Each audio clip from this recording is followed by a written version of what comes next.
For working with this error pattern is to use the distributive property to separate the original problem into two separate multiplication problems, so that you have, instead of 621 times 23, 621 times 20, and 621 times 3.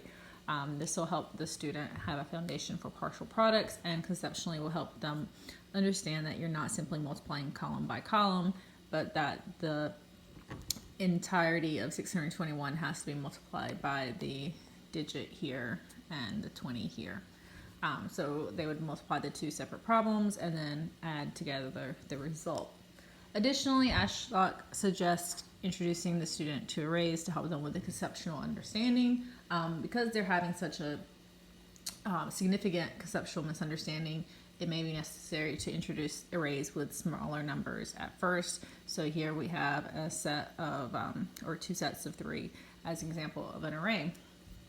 Once the student has a grasp of arrays, you can move on to the traditional box array. So here we have the original problem, 621 times 23, now in the array box format, which you'll see is the same information as when we use our distributive property here.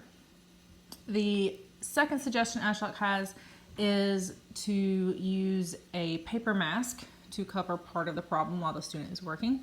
So here we have 621 times 23, but we've covered up the tens digit so that we can concentrate on multiplying 621 by 3 first, write our response here, and then move our paper mask. So we are now concentrated solely on the tens place. And so then we would multiply everything by 2 and make sure that we started our answers here in the tens place, and then add that together. So again, you're doing the partial products. The idea behind the paper mask is to help the student focus. I don't know if I constructed the most sturdy one or if this is my favorite method, to be honest. The third suggestion that Ashlock has is to use a calculator to compute each partial product. I don't understand how this will solve the students' conceptual problems in the long run. They could help the student realize that they're not getting the same solution.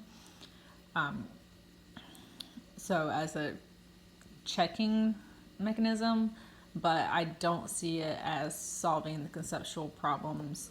And I see that it could potentially become a problem for the student in future situations, and such as testing, where they won't necessarily have access to a calculator.